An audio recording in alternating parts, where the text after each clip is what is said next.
Dalam hati sanubari sekian ramai, hutan belantara sentiasa diliputi segala misteri. Dalam sangkaan mereka, itulah gelanggang bagi binatang-binatang ganas dan ular-ular bisa berkeliaran. Di sekitarnya dipenuhi onak dan duri, diliputi udara yang mengganggu kesihatan.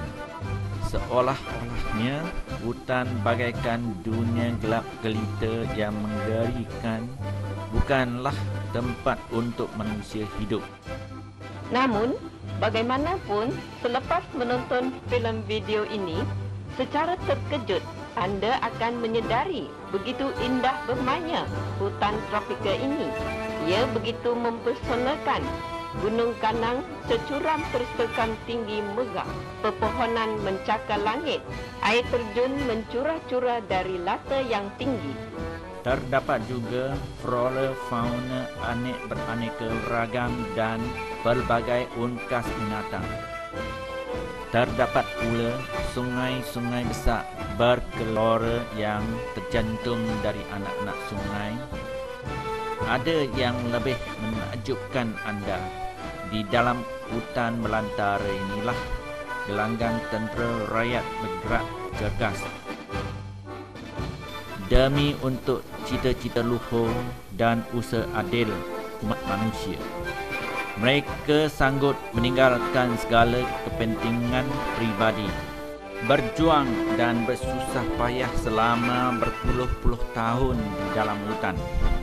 Segala penderitaan yang tak terperikan seperti pergolakan persekitaran, kebuluran kerana kehabisan bahan makanan dan lain-lain lagi telah dialami oleh mereka. Bagaimanapun bermacam-macam keseronokan dan kenikmatan kurnia tabii alamiah juga telah dikecapi sepuas-puasnya oleh mereka. Mereka juga menikmati kegembiraan hasil dari kasih sayang sekelas yang tidak dapat dihayati oleh golongan lain. Di kalangan mereka terdapat lelaki dan wanita, prajurit tua separuh baya dan prajurit muda yang lincah lagi cergas. Ada juga kawan-kawan yang cacat kerana luka di medan pertempuran. Tidak sedikit jua kesatria yang mengorbankan jiwa raga mereka yang bernilai demi cita-cita luhur. Mereka berasal dari segala pelosok tanah air dan kawasan sempadan, dari pelbagai kaum dan pelbagai lapisan yang berlainan. Namun mereka bersatu kompak, kasih sayang dan bertolong bantu di atas dasar cita-cita bersama. Mereka semua menyumbangkan keremajaan yang bernilai tanpa mementingkan diri di pos tugas yang biasa. Bertumpuk-tumpuk bekas tapak kaki tak terhakis dalam hujan ribut ditinggalkan mereka di sepanjang jalan ekspedisi yang jauh tak berhujung ditepuhi para prajurit. Nah, inilah gambaran sebenar cita-cita besar dan perasaan luhur mereka.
Pada ketika tirai malam masih melabur di bumi raya, kera dan monyet masih tidur nyenyak. Nyala api menanak telah menembusi pepohonan rimbun dan menyinari kegelapan menjelang subuh.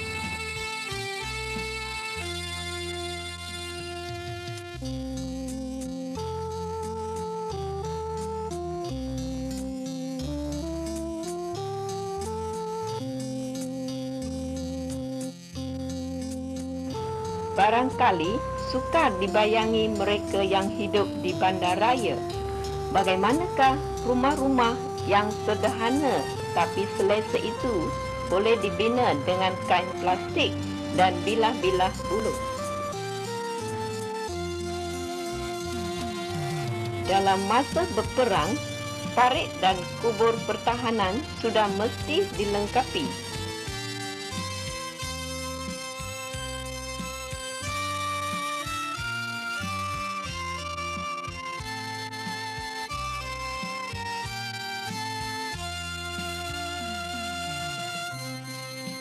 Kawan-kawan menggemari senaman pagi, menyedut udara segar sepuas-puasnya, bergerak badan menyegarkan otot dan urat badan. Dengan ini menyambut permulaan seharian.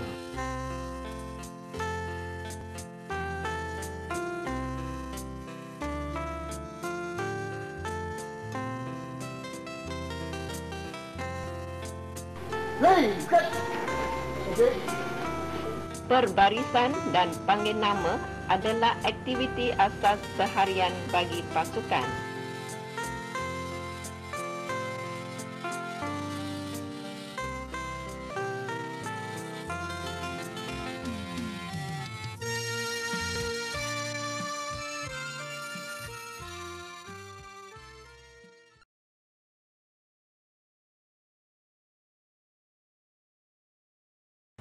Waktu pagi, dapur merupakan tempat yang paling sibuk kerjanya. Regu juru masak harus menyediakan sarapan pagi untuk kawan-kawan sekalian.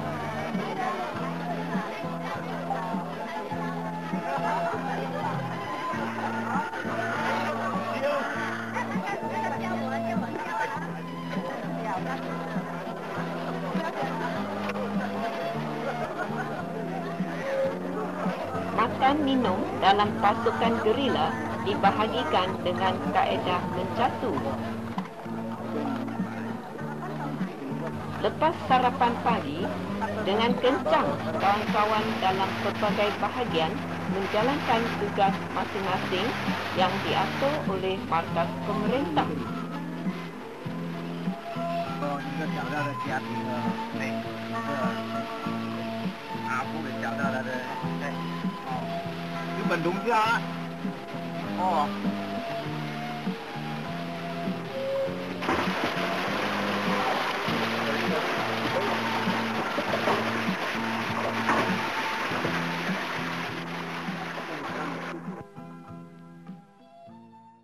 Pancuran air percuma yang sejuk lagi manis disalurkan terus-menerus dari hutan.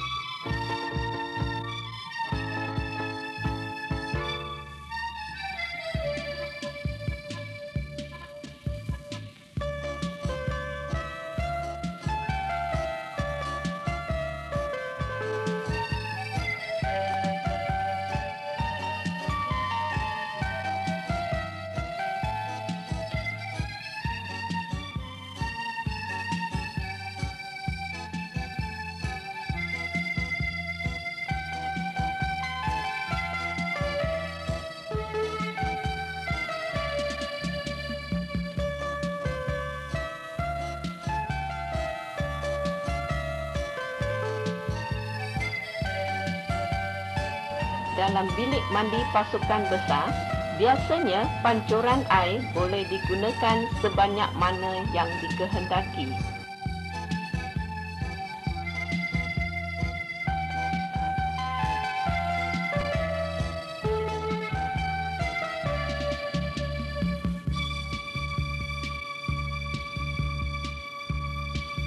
Kekerahan tenaga mengangkut kayu api juga selalu menjadi salah satu kegiatan waktu pagi. Begitulah caranya menyelesaikan perkara pertama dalam kehidupan, iaitu kayu api, beras dan lain-lain.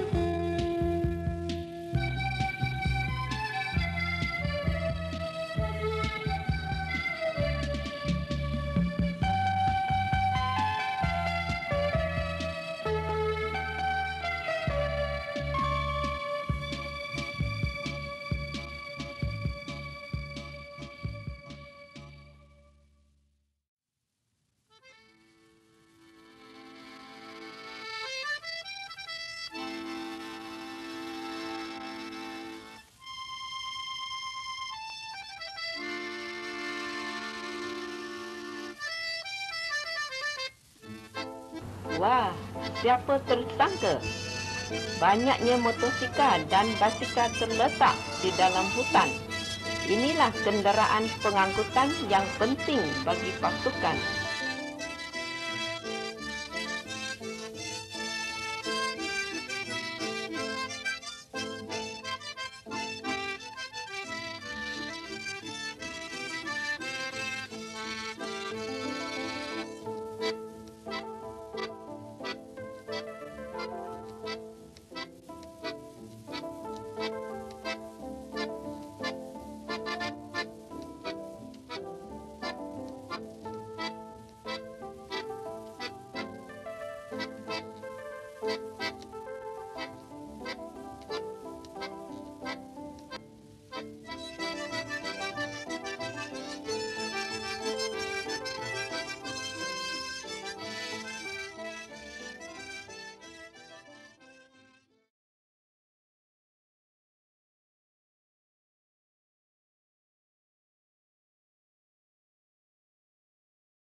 Bahan makanan dan barang-barang keperluan adalah asas material untuk pasukan bergantung hidup dan berkembang.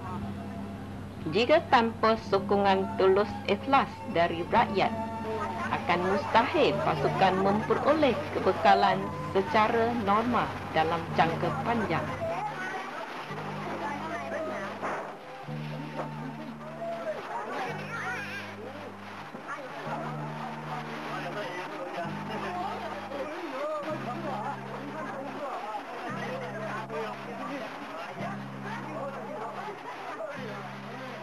Jangan pandang rendah keempat kerat kaki kami, walaupun memunggah barang-barang tidak seberat dan berjalan tidak secepat motosikal dan basikal.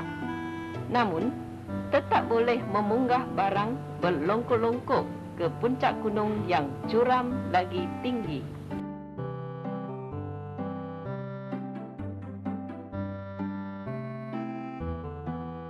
Kaedah yang lengkap bagi rancangan penyimpanan, pemeriksaan bahan makanan secara berkala, serta penggunaan dan penambahan secara bergile-gile adalah jaminan penting untuk memperoleh bekalan terus-menerus dalam persekitaran yang berkolam.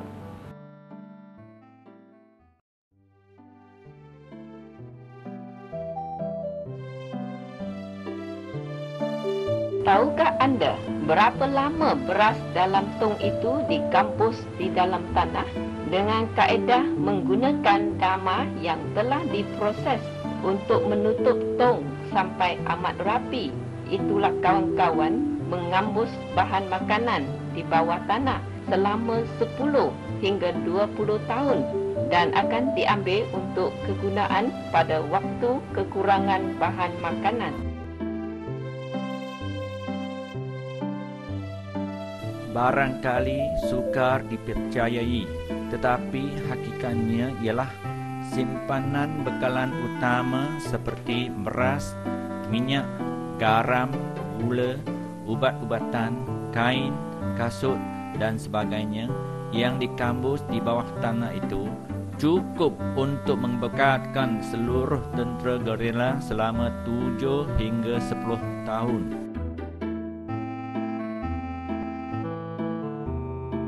Demi meringankan beban rakyat, pasukan gerila mengikhtiarkan segala cara untuk menambah produksi. Dalam hutan yang tidak bertepi, kawan-kawan yang rajin meneroka sebidang demi sebidang ladang dengan titik peluh mereka. Tak putus-putus membekalkan buah-buahan dan sayur-sayuran, memperkayakan kehidupan material pasukan. Untuk ini, banyak lagu telah digubah oleh kawan-kawan.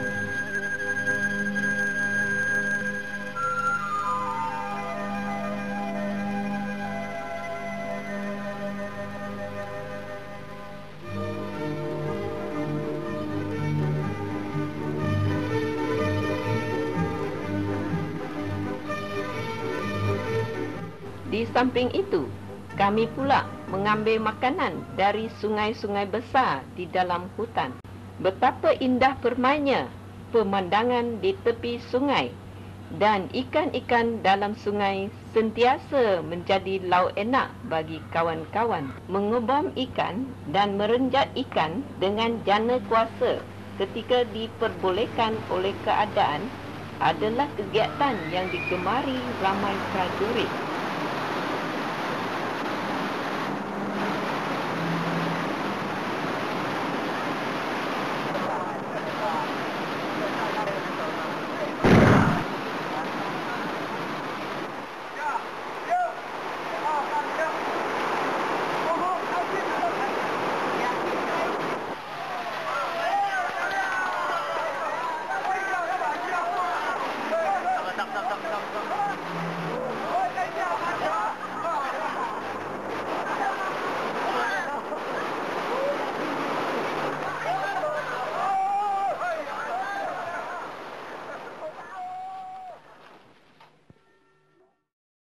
Katakanlah banyaknya ungkas binatang di dalam hutan.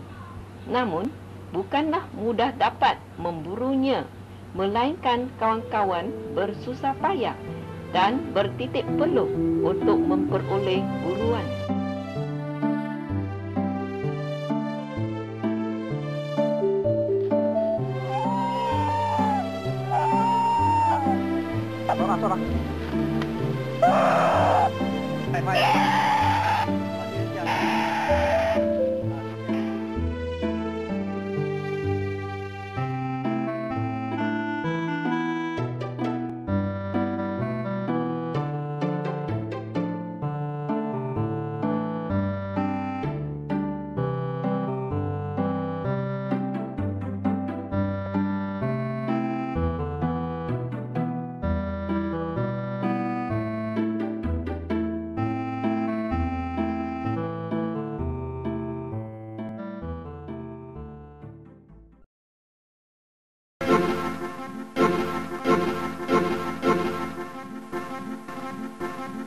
Pasukan gerila merupakan suatu masyarakat kecil-kecilan. Sungguh pun bilangannya tidak begitu ramai. Namun, terdapat juga pelbagai pekerjaan yang beraneka ragam. Walaupun saiznya kecil, tetapi lengkap dengan segalanya. Badan percetakan merupakan bahagian yang penting bagi pendidikan politik, budaya dan propaganda.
bahagian perubatan, peralatan dan kemahiran perubatan gabungan ala Cina dan ala Barat yang sesuai dengan persekitaran gerila dalam hutan adalah salah satu syarat penting menjaga kesihatan badan dan mempertahankan perang jangka panjang.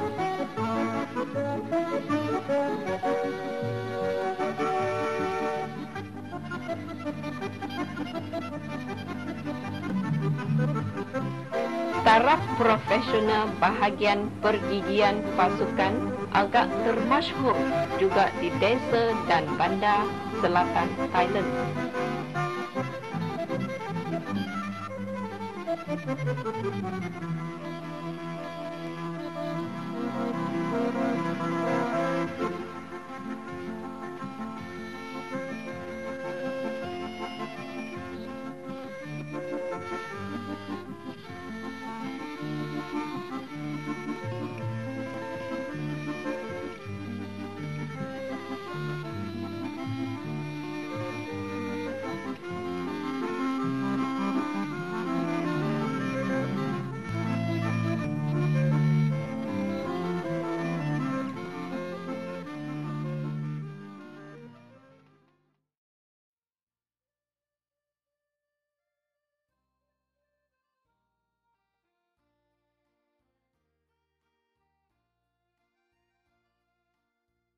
Kilang senjata di samping mampu mengeluarkan senapang dan meriam yang disalah sangka sebagai buatan Cina yang amat sesuai digunakan dalam hutan, ia juga mampu mengeluarkan dan membaik tulis berbagai peralatan dan mekanik.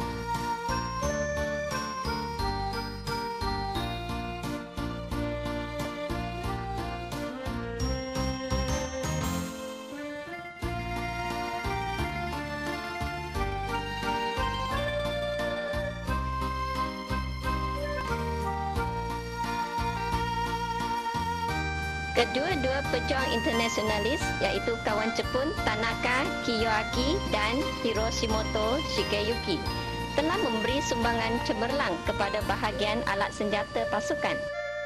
Mereka telah memupuk sebilangan kader dan mekanik alat senjata yang cekap.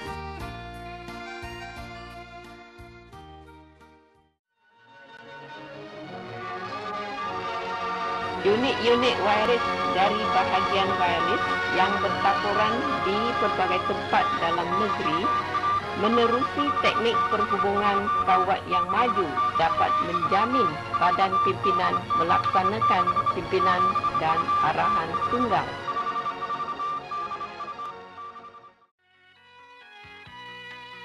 Bahagian kelengkapan, ia membekalkan pakaian dan kelengkapan yang praktikal dan sederhana pada waktu luar biasa. Dengan kelengkapan sedemikian, boleh juga hidup dan bergerak di dalam hutan.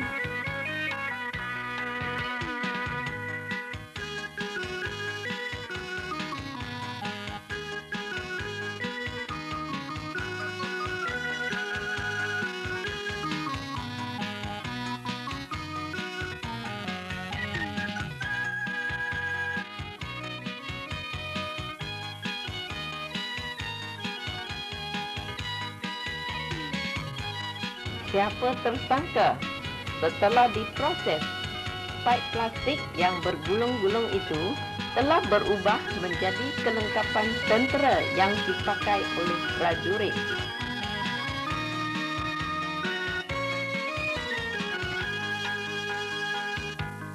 Kelengkapan itu bukan saja kalis air tahan lama, sesuai untuk bergelilang, malah kelihatan gagah perkasa.